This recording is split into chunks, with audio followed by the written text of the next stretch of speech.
తెలంగాణ రాష్ట్ర గవర్నర్ జిష్ణుదేవ్ వర్మ, రాష్ట్ర వ్యవసాయ శాఖ మంత్రి తుమ్మల నాగేశ్వరరావు ప్రారంభించారు. భద్రాద్రిలో శ్రీరామ పట్టాభిషేకానికి హాజరైన అనంతరం రాష్ట్ర వ్యవసాయ శాఖ మంత్రి తుమ్మల నాగేశ్వరరావుతో కలిసి ఐటీడీఏ ప్రాంగణంలో తెలంగాణ ట్రావెల్ టూరిజం స్పాట్ ను ప్రారంభించారు. ఈ సందర్భంగా గిరిజన సంస్కృతి, వారి జీవన విధానం, ఆహారపు అలవాట్ల గురించి గవర్నర్ అడిగి తెలుసుకున్నారు.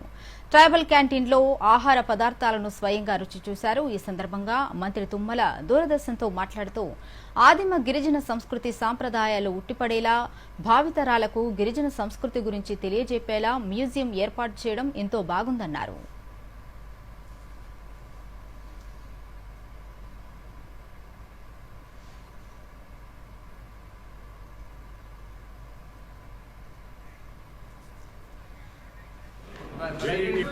ఐటీడీఏ ఆధ్వర్యంలో ట్రైబల్ మ్యూజియం ప్రాచీన కాలం నుంచి గిరిజనులు స్వతసిద్ధంగా వాళ్ళకి కావలసినటువంటి అన్ని వస్తువులను కూడా వాళ్లే తయారు చేసుకొని వాళ్ళ జీవన విధానాన్ని కొనసాగించినటువంటి తీరు ఈ మ్యూజియంలో ప్రస్ఫుటంగా కనపడేటట్టుగా పిఓ ఐటీడీఏ గారు చేసినటువంటి ఈ కార్యక్రమం భవిష్యత్ తరాలకి గతంలో ఉన్నటిని గుర్తుపెట్టుకోవటం, చరిత్రని ఆకళింపు చేసుకోవటం, వాళ్ళ జీవన విధానాన్ని అర్థం చేసుకోవటం, తద్వారా భవిష్యత్తుని నిర్దేశించుకునేటట్టుగా గిరిజన యువతకి అదేవిధంగా సమాజానికి చూపించినటువంటి మ్యూజియం చాలా ఆహ్లాదకరంగా, ఆనందకరంగా, అభ్యుదయకరంగా ఉందని చెప్పి విజ్ఞప్తి.